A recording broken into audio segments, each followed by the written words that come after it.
I don't know. I've been able to have decent Wi-Fi, I guess, this morning so far. So hopefully everybody's on the same page. Okay, a little review. Chicken People, it is due September 10th, and I believe that's Thursday, right? So make sure that you are replying on different days this week. Reply to somebody today, a couple days from now, do that or whatever. Just stay on top of it. We'll actually have a discussion about it, I think, on Thursday.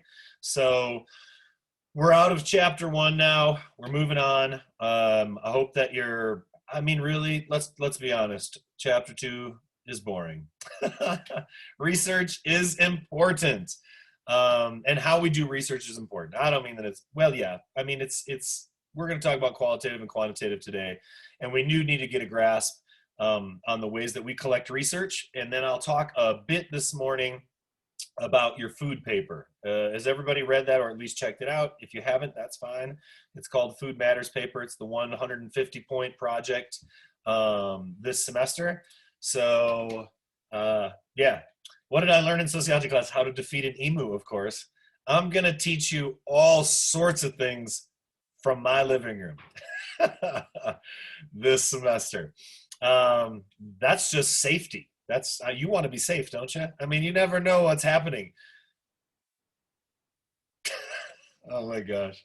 I was going to say when you go places, but nobody's going to be going anywhere. So chances of getting attacked by an emu, probably a lot lower than your chances of anything else. Anyway, so we're going to talk about qualitative, quantitative data. We're going to talk about the food project today. And I'm going to put together a little slideshow or a lecture, kind of like I do in my style, for the project so that you can see me break it down and talk about previous examples of it. I'll just touch upon it a little bit today. Does that sound good? All right, if you have not made your discussions, get on top of the discussions. They're easy. And I don't know, I hope you had a great Labor Day, but I'm not sure really that if anybody did much of anything. If you had some fun, though, that'd be great. All right, so that's due on the 10th. Chapter 2, I would finish up. You're going to need to finish up today, tomorrow, because the first content assignment, I do believe, is due on Friday, right? Is that Friday? Yeah. So the first, or at least the first essays is what I mean by content assignment. It's over chapters 1, 2, and 3, so you're going to have 3 read and watched. And then we're going to discuss that Thursday as well. We're going to talk about culture, and culture is an awesome chapter, much more interesting than what we're doing, than research basics and the first chapter, which is kind of like paradigm basics and sociology basics. All right. If you have any questions, you can type them in that thing, but let's talk a little bit about qualitative and quantitative data. I think I get to do my first slow clap of the semester. And the slow clap is the slow clap of the universe. When somebody or multiple people answer a question in such a way that it deserves the slow clap. All right, so let me pull up some of this data from Tomcat. And we're talking about what kind of things could we measure or study with a quantitative approach. Morning, Storm. And quantitative, of course, is numerical measurements of how we understand our world, right? So quantitative basically means numerical measurements. So I would like to say, give the slow clap for what kind of things could we measure today with a quantitative approach? Answer number 1, 3 people answered numbers.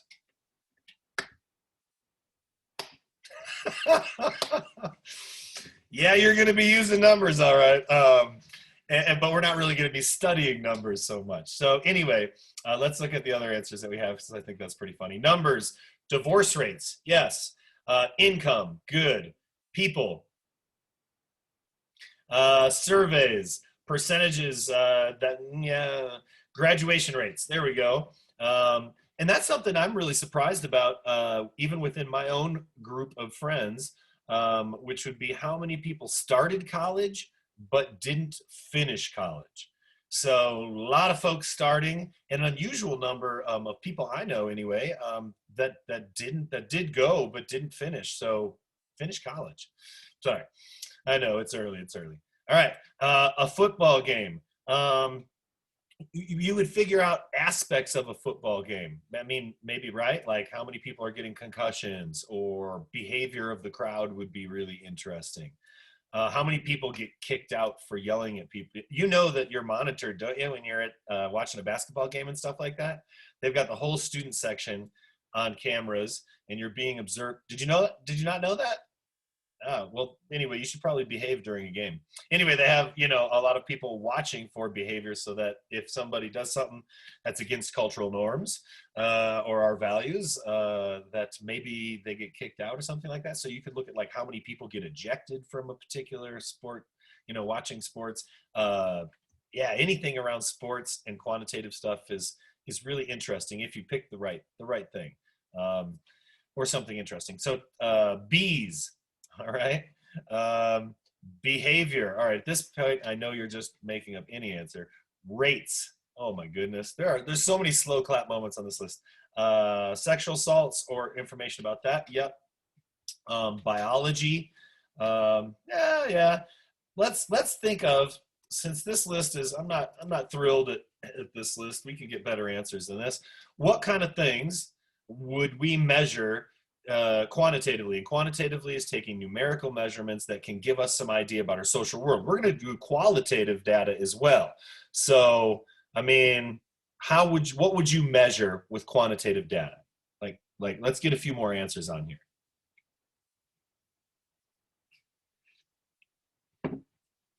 Anybody?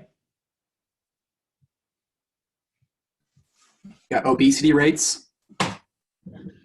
Yeah, and maybe we could look at because we are going to look at food, right? So let's look at obesity rates, but then what do we really want to know about that, right? Like how much is diet related stuff or obesity rates impacting or costing our healthcare? Okay, or what's that mean for, because it's more numbers, right? What's that mean for somebody like, I think the number one rate of death or reason of death, cause of death for folks my age might be like heart disease or heart attack, stuff like that. So at what age does that become a big factor for what percentage of people? And how do we define obesity, right? I mean, I'm sure there's a lot of quantitative numbers involved in that as well. So sure. What else could we study using a quantitative approach? Because it doesn't have to be boring things. Like I said, it can be really something we're interested in Soc, that, you know, everything has a tie somehow to numerical measurements. What do you think?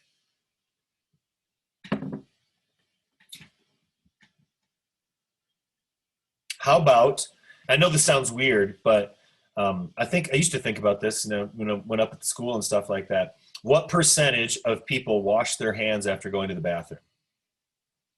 I mean, I know that, not to be weird, but like my own personal assessment at CSU was like, before was like under 50%. Frequently, 4 people in the bathroom, in men's bathroom, 3 of them are going to walk out without shaking or without washing their hands. Without shaking, then they're going to go shake hands with somebody, right? So what's that look like? What's it look like now? Are you washing your hands more now over the last few months? Like, I really, like, you think about it, our entire culture, some things like that have really shifted in ways. So I don't know. Okay, good. All right, so numerical measurements, but now, right, we're also looking at qualitative data, and that is some fantastic Soc, because that's people's accounts of how they experience the world, right? So how do we measure love? Can we measure love quantitatively? It's a good question though, isn't it? I mean, I don't know. My wife hugged me 3 times in any given day. She kissed me 4 times. I don't know. Is that like a high on the love scale? Is that mediocre on the love scale? Is that how we even measure love?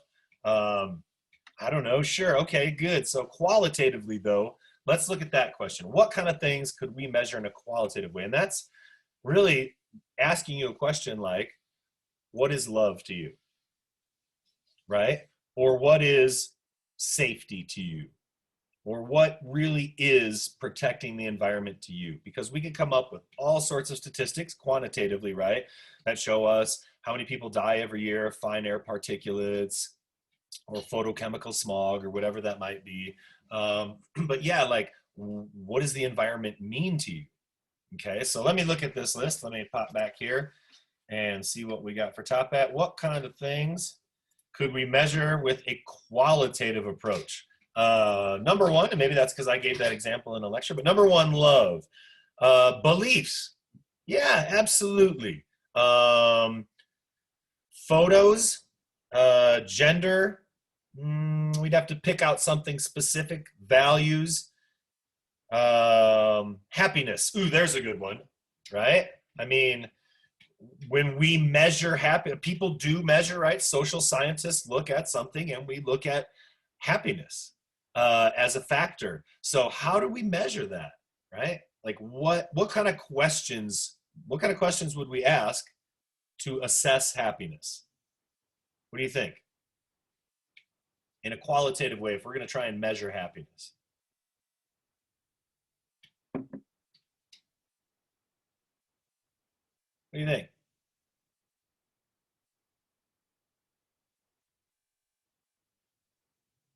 I mean, we could start by asking the question, what makes you happy, right? Like, what makes you happy? And we can do a survey for quantitative and qualitative, right? Because a lot of times people are just going to ask, and it's going to be yes or no, right? Close-ended questions. But then every survey, if it wants to get a little bit deeper about stuff, are you happy? Are you satisfied with how the government's doing? Are you satisfied with the amount of time you're spending with your friends? Do you enjoy getting up for work? Do you enjoy getting up for class, for Zoom class? But yeah, so good. What makes you happy? And that's a lot different. Dating. Ooh. What qualitative? Let's here. Okay, come up. I'm gonna at least force one person to come up with a question. What kind of things could we study about dating that's not numerical based? That's qualitative. I mean, I've been out of the dating game for 25 years, but I'm willing to at least ask the question as a researcher.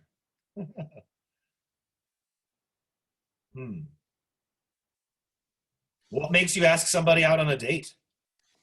I would say in 2020, you could ask how many people met their significant other online versus in person. All right. I assume it's too early to talk about Tinder, so let's just keep it clean. But are you finding people since COVID, right?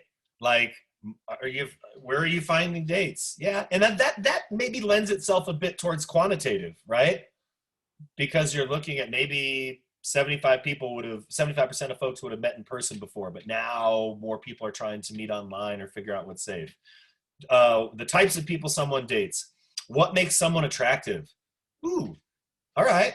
I like that question. Yeah, what makes someone attractive? Oh, I like that. What are some things that make someone attractive? Let's take a survey right now. Seriously. What? I got one. Yeah. Attitude. All right. Awesome. Attitude. Meaning that people with really negative attitudes, you find that attractive? Okay, right. Okay. But I mean, right? Like for some people, that might be like a thing. Like some people might be like, I just like yelling, and the other person, hey, let's get together.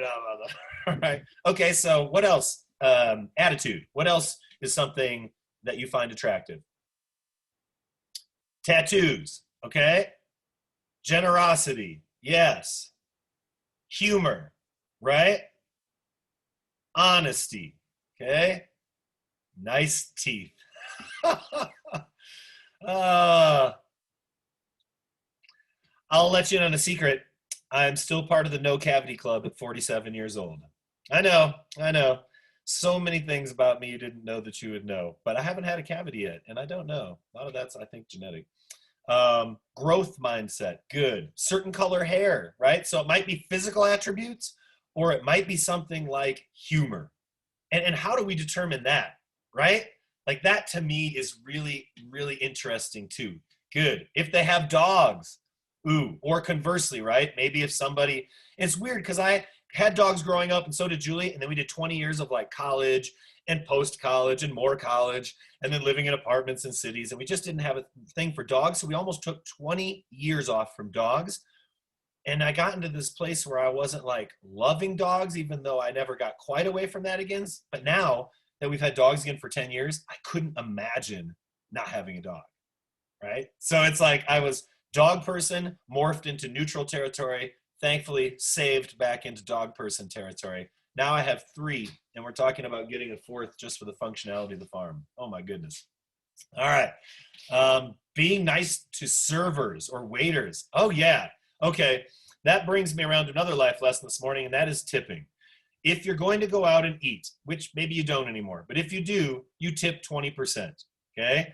It is not based on whether you like them. It is not based on whether you think they gave you good service. My wife and I, my partner and I used to go around as young hippies, as you can imagine in this world, getting judged terribly in restaurants, getting served horribly, and tipping 25% to make a point. Yes. All right. So don't abuse people with your tips. If you're going to go out, you have to tip 20%. And for anybody in here that's done any type of server work, you can go ahead and tell me to testify. You can even tell me to preach, because that's what I'm doing this morning. And there's a whole, right? Gosh, it's a whole set of things we could measure about even serving. We won't go there, but okay. Skiers, being nice, goal-oriented, ambition. Yeah, like how do you measure? Hey Zion. That is my 12-year-old dreadlock child, whose hair looks the same when he gets up as when it does late at night. It always looks great. Oh my gosh. And when he found out he didn't have to brush his hair, he was all in. The mind of a 12-year-old. All right. Okay, so good. All right, so that's the kind of things that we can measure. And like I said, I mean, to me, infinitely interesting. Yes, numerical measurements matter, right? You want to know the numerical statistics so that we can show some real quantitative science and some hard data. That being said, social science and finding out how we decide if someone is ambitious, what it means to love somebody, to me, seems like really important also in as far as social and behavioral sciences. Another reason I absolutely love sociology. Okay, good. All right, so any questions about chapter 2? I just love the word skiers here. Like maybe we could see how many people ski in jeans and verify statistically that those people are not from Colorado, right? And then we could break it down by like how many people ski in Colorado in jeans. 50% of them are from Texas, right? Like we could do this. To me, that's why it's important that we do data collection and that we do research. And especially as sociologists, because if you want to talk about and lower the levels of domestic abuse or rates of domestic violence, then what you do in your research into certain things could really make a huge impact in people's lives, right? If we're studying something about race, whatever that might be. I mean, even if we're studying stuff about skiers or people who love dogs, I mean, wow, because, right, that's another interesting thing. COVID, I think the last several months, more and more and more shelters have been totally out of dogs because they are getting adopted at a record level. Now, tell me that's not super interesting data, right? Like self-isolation or isolation with your family, connectivity to dogs, how long have people and dogs been interacting, and what's that mean, and why is there such an increase? I mean, to me, lots of good stuff to do research on, and you should do research on things that you are interested in, okay? That's what I'm gonna let you do this semester, particularly with that food project. There's a whole section where you get to determine what you're interested in writing about so that it's not just another class telling you, like, here, write about this, write about this. I want you to have a level of interest in it because I think that makes our writing better. Okay, any questions about, and I'm sure there's dogs to adopt, there still always will be, but the rates of adoption have been tremendous. Animals finding their way to humans who need them more than ever, and vice versa, obviously. Okay, any questions at all about research? I lay it out pretty good in the chapter for the video lecture, so make sure that you've checked out that. Know the difference for sure between qualitative and quantitative data for the exam. Know what a survey or participant observation is. Obviously this semester, you could give people a questionnaire or a survey easy. I mean, now you can generate like online surveys really easy. So maybe you're doing something about food, and instead of just interviewing people, which is another style that we're gonna do this semester, you know, for this project, if you have the chance to, you know, then we're gonna be using multiple ways. We're not gonna get a chance to do a lot of quantitative data in a lab with controlled settings, but that doesn't mean we can't collect some good research that has numerical value too. All right, any questions about this at all, about this chapter? Okay.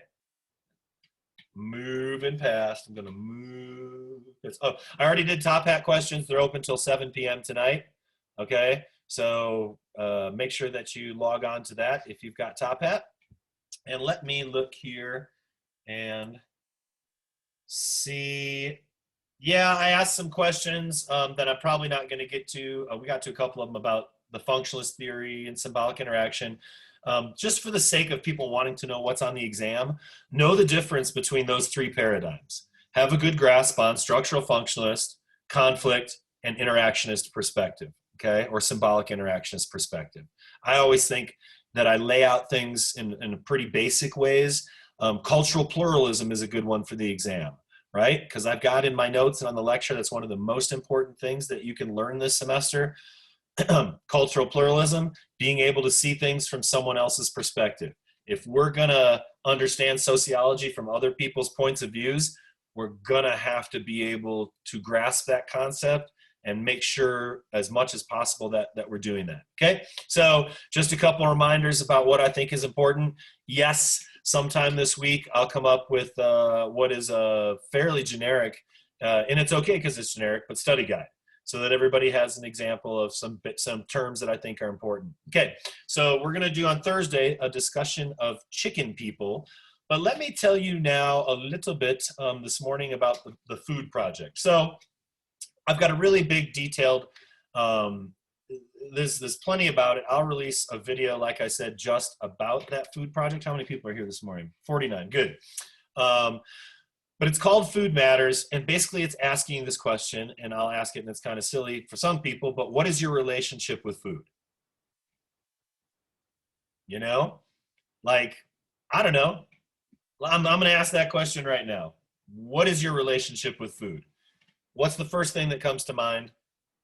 Type it or talk it.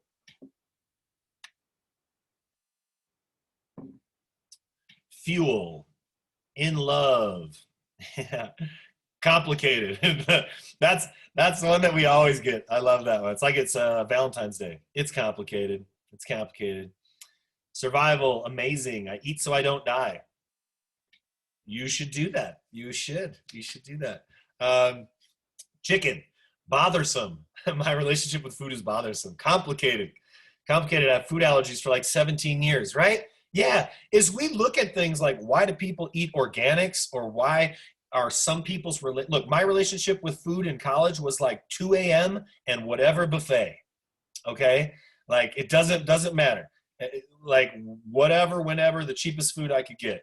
Like, but sometimes enough of that with our broken food system, early on, people get food allergies that impact their whole life. So yeah, some of the reasons that people are seeking out different foods is because they simply can't eat certain foods. And a lot of that is because what's in that food. Salvation, growing, my love, satisfaction, love it, fuel, intimate. Good.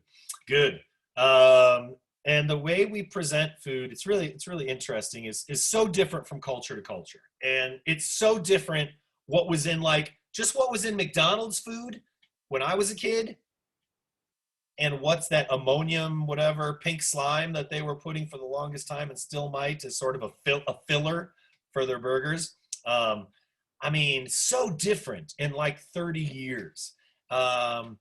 So anyway, and in my lifetime, you know, right, I'm old enough at 47 to like organic wasn't a thing.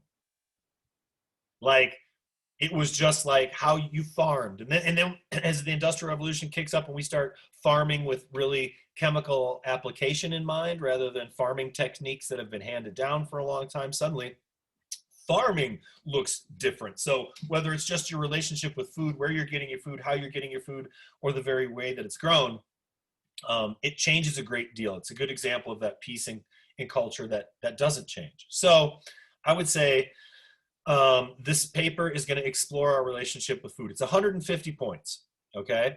And 150 points means that it's like worth an exam and a half, and it is something that you have time to work on. And certainly you can ask the GTAs for help with writing. You can ask myself. We might have even put up a link about the Writing Center, because I know I got an email about that. But please reach out to the Writing Center.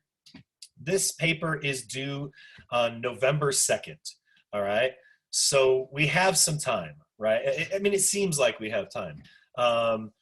But if you're anything like me, and you probably are not, but it would be the night before an assignment was due, and there I was frantically writing away.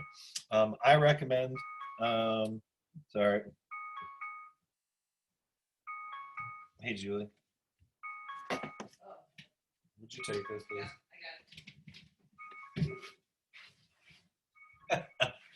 Sorry. Oh, Julie's been outside fighting the good fight with the garden.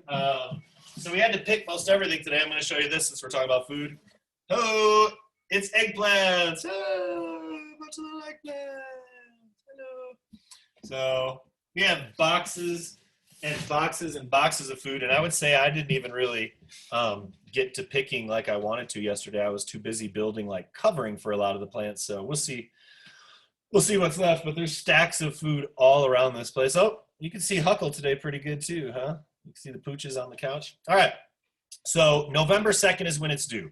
And there's 3 parts to it. Part 1, Part 2, and Part 3. Part 1 is making lists of ingredients, specific ingredients, and ingredients in like food with ingredients. So not like an apple, but a bar or some spaghetti sauce. And comparing conventional and organic. And then parts 2 and 3 are 2 pages single-spaced writing a piece. Okay, so like 4 pages single-spaced and some lists, and it's going to be looking at all sorts of different things. So let me break it down to you. Part 1, make a list of basically 10 foods you eat. Okay, and it doesn't matter. Like right now, you could go to the grocery store and take pictures of ingredients, or you could look up whatever spaghetti sauce, organic, get the ingredients. Okay. And then get the ingredients of ragu or something conventional, meaning not organic, and put together a list that has 10 of those. So it might be mac and cheese, spaghetti sauce, a bar, a granola bar, whatever that is, okay?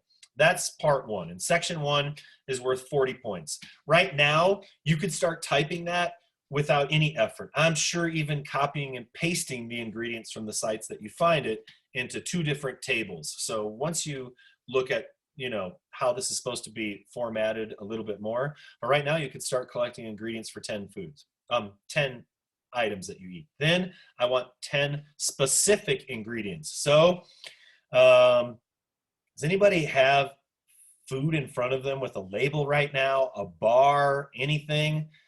If you do, like read off some, yeah, okay, good, Sophie. Read off some kind of, something interesting. What's on read us the ingredient list of those, would you? Read it down. I know this sounds weird, but. Oh, my mic is broken. No, you don't have to type all of that. Anyway, artificial coloring. Yeah, I'm going to make a guess. No. So basically, you could take something like, high fructose corn syrup. Everybody does that, right? And you look it up and you do a research on 10 food facts, 10 specific ingredients, and maybe a sentence or 2, right? So high fructose corn syrup is a highly processed it's been linked with metrotetracyclofluorohalazine.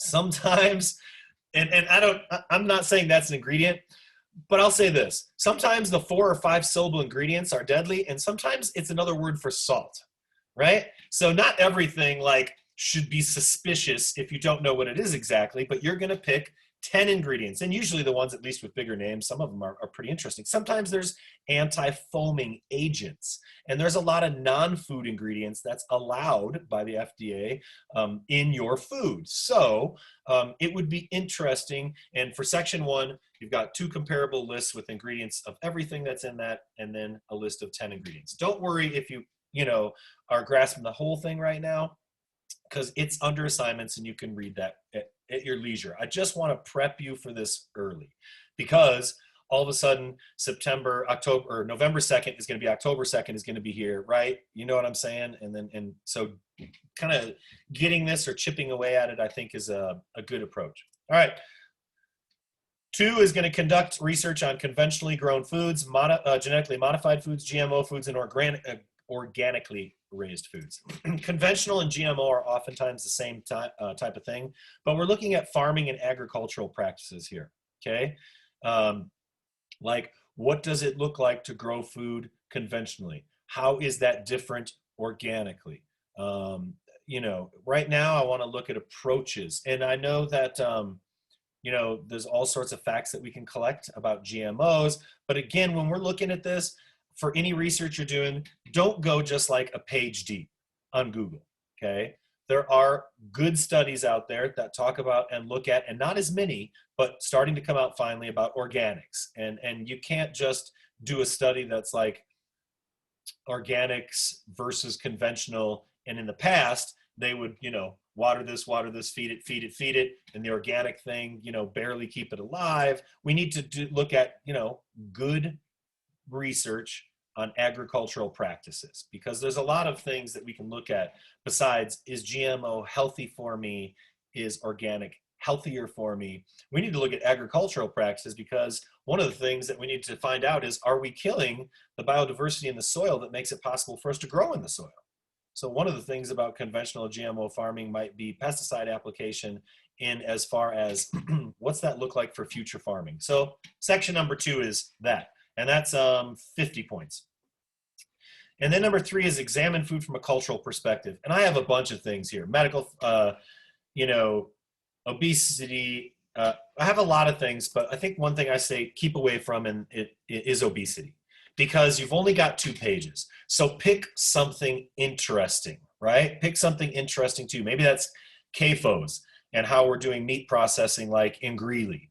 What's that look like? Maybe that's the vegan movement. Again, vegan athlete movement or something like that might be a little bit better than just veganism, because you only have 2 pages for that. But I want you to pick that out. From a cultural perspective, just means what is interesting to you to food. What about somebody in the past, I think, did like the sociology of weightlifting and eating, like binge eating to put on calories to, you know what I'm saying? Like, so again, really, really interesting. And yeah, unfortunate, I think a week ago, from sociological perspective, that the president said, go ahead and sit around and binge some of your favorite TV shows.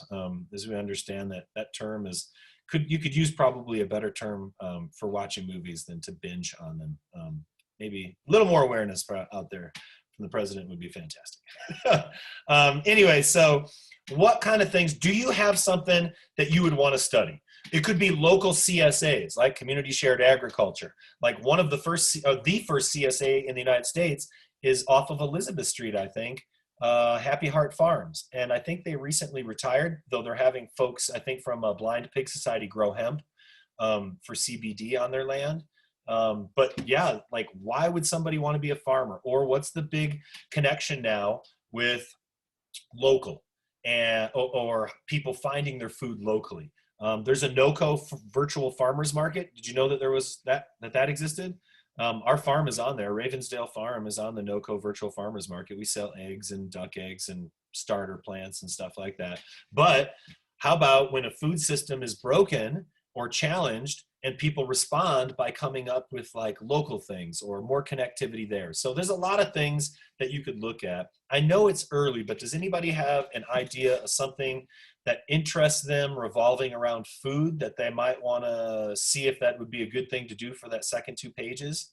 If you don't right now, that's fine, but I think maybe we can come up with something. Anybody? I have an idea. Yeah.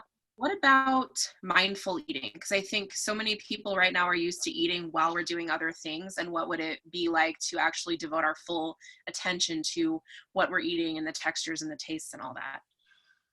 Oh, mindfulness in general, you know, and mindfulness practices in general. Yeah. Not our best feature right now as a culture. And for lots of reasons, right? So what are barriers to mindfulness, right? Like, do people set out to eat a meal Or are they looking at their phone the whole time and still like plugged into the craziness, you know, the not sort of never endingness of the world? Or are people eating their meals? Are they eating their meals together anymore or not?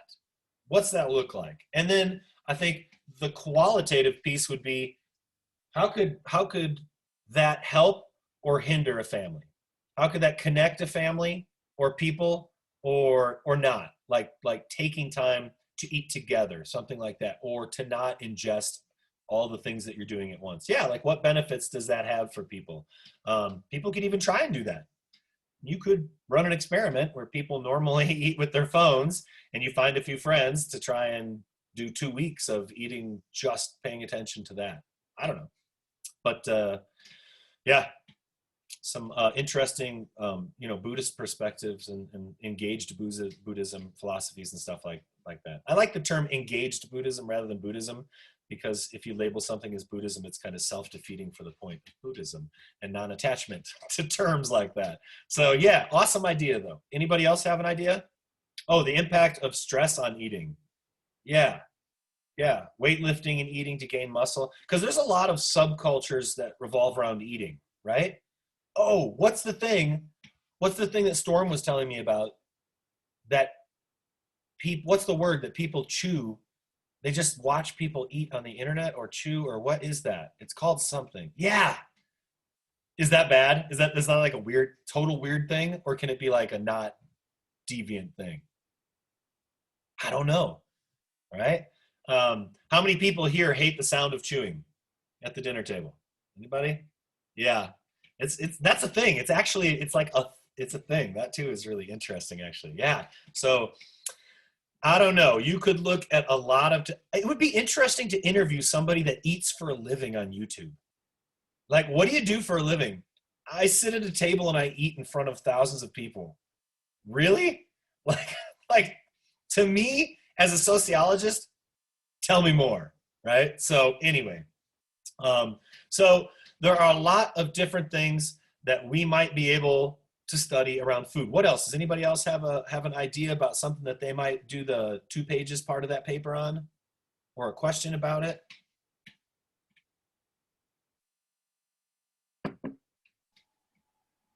I'm really interested in looking at like the relationship between vegans and honey.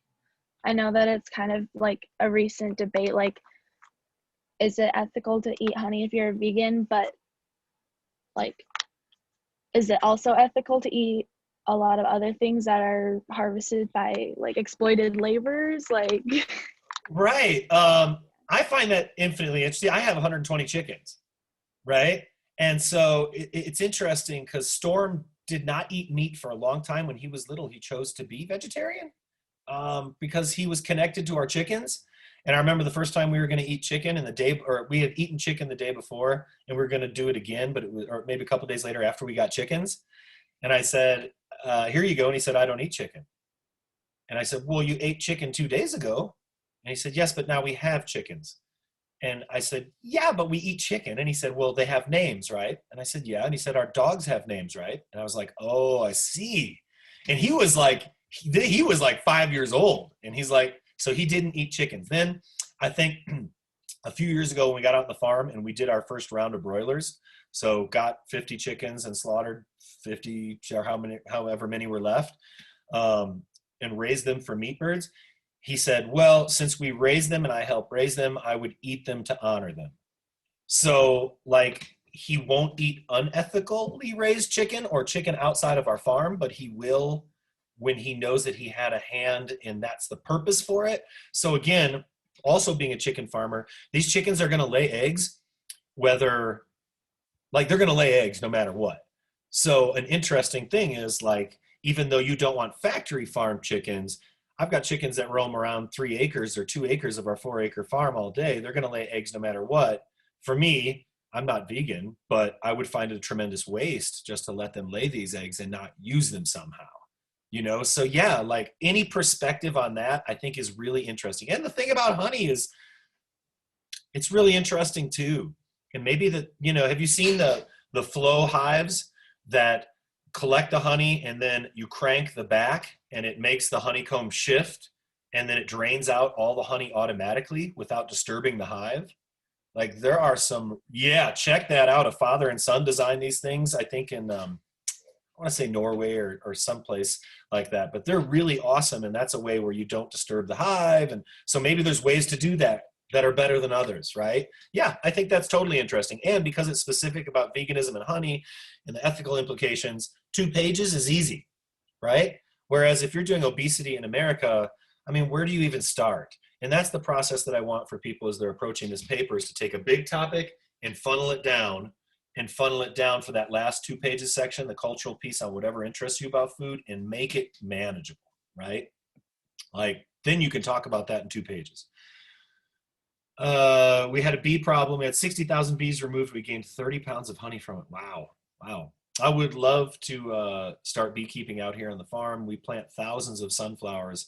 I mean, the seeds come up every year on their own, but there's so many, and all through our garden, and a lot of them we just let stay because that brings birds, which prey on grasshoppers, and that brings pollinators, and like it gets everything involved. I would love to do beekeeping sometime, but it's not on my list right now. All right, good. So that's the paper in a rundown. Check out the assignment. Although November 2nd seems a long ways away, also what? We're on our 3rd week of school. Is this our 3rd week of class? Yeah, so 3rd week. Woo, woo.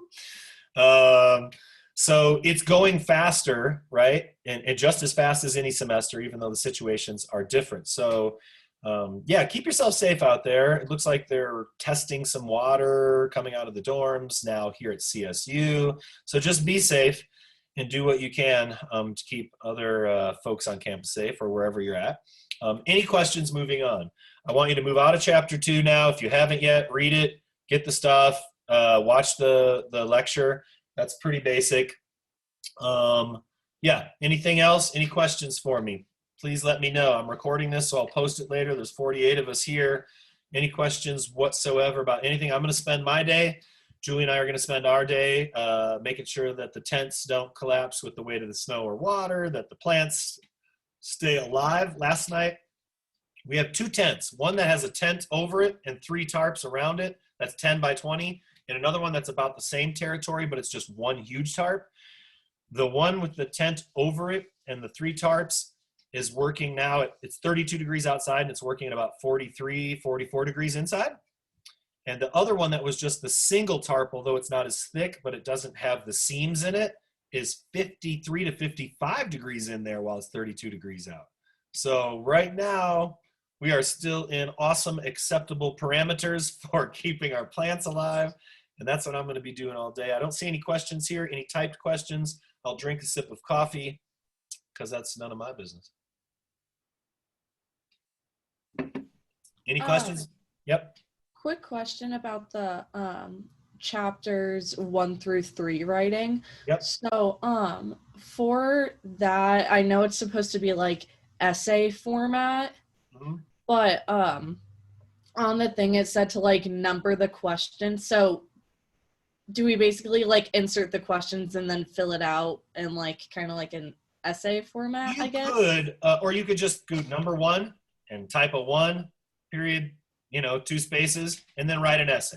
Complete sentence. Oh, okay. You know what I'm saying? Oh, okay, yeah. They're essay questions. I mean that by essay. I don't mean like weave in an intro and an outro, and I understand it. Sorry for, if that's not clear, but I do think I have it numbered. It says numbered there. Whether you want to have a prompt with the question itself is up to you. We're grading so many papers that one long essay is like, where am I starting and where am I stopping? Yeah. And so we really want to look at each question and be able to do that.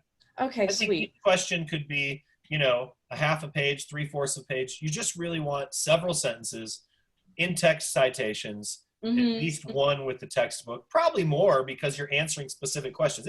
If you have a few citations in a paragraph, that's not, you're doing scholarly writing. That's not unheard of, or, so yeah, approach it that way. Okay, sweet. Yep.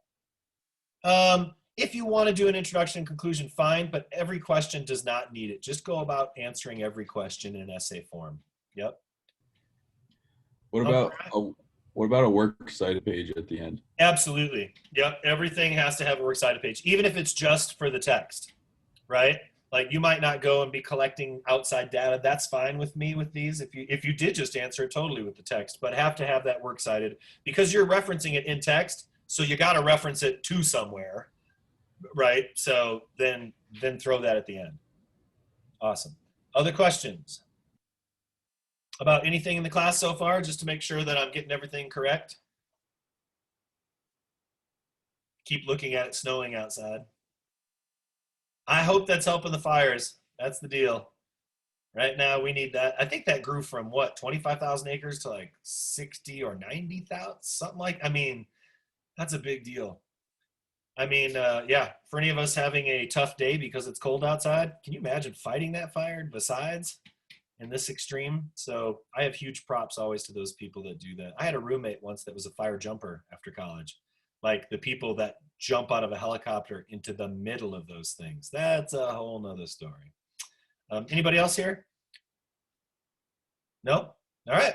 Got to know when to call it. We've been meeting for 50 minutes. Sounds good enough to me. I will post this. Make sure you post by Thursday and multiple times leading up to Thursday for chicken people. We'll talk about chicken people and the chapter on culture, answer the questions on Top Hat. Be good people and do good things. I knew there was one more thing out there. Take care, everybody. Peace. Be well. Thank you. Thanks so much.